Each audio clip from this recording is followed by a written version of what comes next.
नमस्कार, मैं हूं कुंवर अभिषेक सिंह, हाजिर हूं आपके बीच कुछ खास राजनीतिक मुद्दों पर चर्चा करने के लिए। और आज हम चर्चा करने जा रहे हैं हेमंत सोरेन सरकार 2.0 की।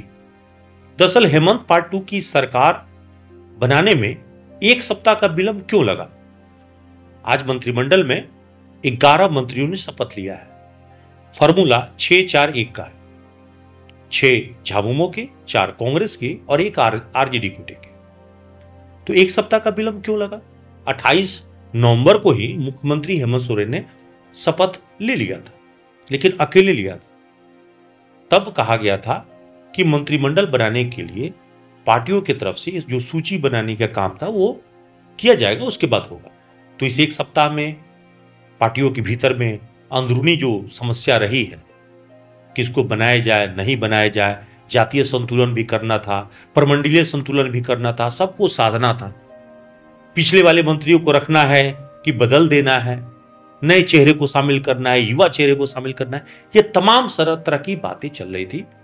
और इसीलिए कांग्रेस सूची तैयार नहीं कर पा रही थी, जिसकी वजह से जेएमएम को भी दिक्कत आ रही थी। और इसमें आदिवासी कोटे को भी रखना था ध्यान, अनुसूचित जाति को भी ध्यान रखना था, सामान्य वर्ग को भी रखना था, ओबीसी वर्ग को भी ध्यान रखना था। तो इन सभी का ध्यान रखने के चक्कर में एक सप्ताह बाद आज मंत्रिमंडल का गठन हो गया है और 11 मंत्रियों ने शपथ लिया है। जिन 11 मंत्रियों ने शपथ लिया है उसमें एक बार आपको हम नाम बता देते हैं, कौन कौन मंत्रियों ने शपथ लिया है। आज झामुमो से जो मंत्री बने हैं उसमें दीपक वीरुआ, रामदास सोरेन, सुदीप सोनू, हफीजुल हसन, योगेंद्र प्रसाद, चमरा लिंडा। कांग्रेस से जो मंत्री बने हैं उसमें डॉक्टर इरफान अंसारी, दीपिका पांडे सिंह, शिल्पी नेहा तिर्की, राधा कृष्ण किशोर। और राजद से जो मंत्री बने हैं वो है संजय प्रसाद यादव। अब आप सोच रहे होंगे कि इसमें से सबसे अधिक मंत्री किस प्रमंडल के बने हैं, तो आपको जानकर हैरानी होगी कि सबसे ज्यादा मंत्री इस बार दुमका जो प्रमंडल है उससे बने। हां, आप ठीक सुन रहे हैं, दुमका प्रमंडल से सबसे अधिक मंत्रिमंडल में जगह मिली है। अब देखिए कौन कौन दुमका मंत्रिमंडल से जगह बनाए हैं। दुमका से जिन्हें बनाया गया है इस प्रमंडल क्षेत्र में राधा कृष्ण किशोर छतरपुर से हैं। इसके बाद आ जाइए, संजय प्रसाद यादव गोड्डा से हैं। इसके बाद इरफान अंसारी जामताड़ा से हैं। हफीजुल हसन मधुपुर से हैं। दीपिका पांडे सिंह ये महागामा से हैं। अब अंदाजा करिए कि 5-5 मंत्री सिर्फ और सिर्फ दुमका प्रमंडल क्षेत्र से हैं।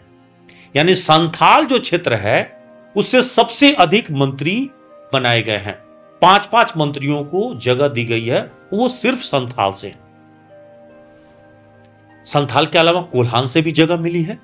अब जैसा कोल्हान जो क्षेत्र है, जमशेदपुर चाईबासा के जो इलाका है, वहां से कौन कौन बने हैं जरा उनको भी देख लीजिए। दीपक वीरुआ ये चाईबासा से हैं। अब आइए जरा सा कोयलांचल क्षेत्र से, कोल सिटी इलाके से अगर आप बात करेंगे तो गोमिया से योगेंद्र प्रसाद को लिया गया है और गिरिडीह से सुदीप कुमार को लिया गया है। तो कोयलांचल जो क्षेत्र है ये थोड़ा अछूता रहा है।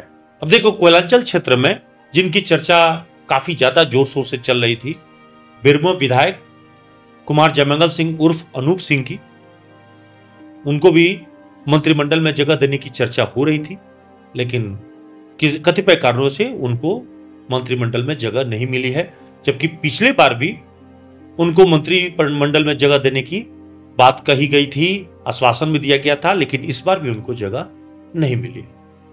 तो इस बार हेमंत सोरेन सरकार में सबसे ज्यादा उपेक्षा अगर किसी की हुई है तो वो है कोयलांचल क्षेत्र का।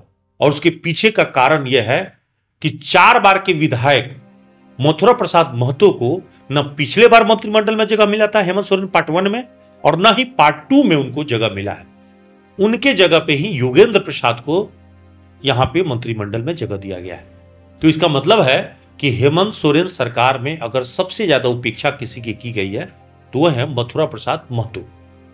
मथुरा प्रसाद महतो काफी मार्जिन से टुंडी में चुनाव जीते और टुंडी के विधायक बने हैं और चौथी बार वो चुनाव जीते हैं। सामान्य कहें कि वो कोई इक्के दुक्के वाले विधायक नहीं है, चौथी बार के विधायक है। और इस बार आशा और उम्मीद थी कि कोयलांचल क्षेत्र से कम उनको मंत्रिमंडल में जगह मिलेगी, लेकिन मंत्रिमंडल में जगह नहीं मिली है। तो इसको लेकर कोयलांचल के लोगों में थोड़ी दुख तो जरूर होगा। दुख इसलिए भी होगा क्योंकि इस क्षेत्र में भाकपा माले जो सीपीआईएम है उसने 2 सीट जीत कर दिया है, एक निरसा और दूसरा सिंदरी। और भाकपा माले ने पहले ही सरकार में शामिल नहीं होने का ऐलान किया था, तो स्वाभाविक है कि उनके दोनों विधायक इस मंत्रिमंडल में बाहर से सहयोग करेंगे सरकार को, लेकिन सरकार में शामिल नहीं है। तो कम से कम मथुरा महतो को अगर इस क्षेत्र से प्रतिनिधित्व मिलता, मंत्रिमंडल में जगह मिलता, तो शायद इस क्षेत्र की आवाज झारखंड विधानसभा में पहुंच पाती। लेकिन झारखंड विधानसभा में अगर कोई अछूता रह गया है तो वह है कोयलांचल क्षेत्र। और इसीलिए मैंने कहा कि कोयलांचल में कोल सिटी में धनबाद और बोकारो इस बार पूरी तरह से हेमंत सोरेन पार्ट 2 सरकार में उपेक्षा का शिकार हो गया। धनबाद और बोकारो पूरी तरह से जो है उपेक्षा का शिकार हुआ है। उसमें भी भूमिया को जगह मिला है, लेकिन बेरमो और धनबाद छूट गया। देखना है कि भविष्य में इसको सुधारने का गुंजाइश क्या हो सकता है, तो कहना मुश्किल है। फिलहाल तो यही कह सकते हैं कि अब मंत्रियों को मंत्रिमंडल बनने के बाद उनके विभागों का बंटवारा होगा और उसके बाद उनको काम करने का मौका मिलेगा। काम के बाद पता चलेगा कि मंत्रियों का परफॉर्मेंस क्या रहता है। फिलहाल तो यही कह सकते हैं कि ऐसा नहीं है कि सब कुछ ठीक ठाक चल रहा है। अंदरूनी तौर पे पार्टियों में जो कलह है वो तो अब खुल के सामने आएंगे। अभी तो शो शुरू हुआ है, पिक्चर अभी बाकी है मेरे दोस्त। आज के लिए इतना ही। सहयोगी विवेक और नौरेन के साथ कुंवर अभिषेक सिंह, न्यूज़ 18 धन्यवाद।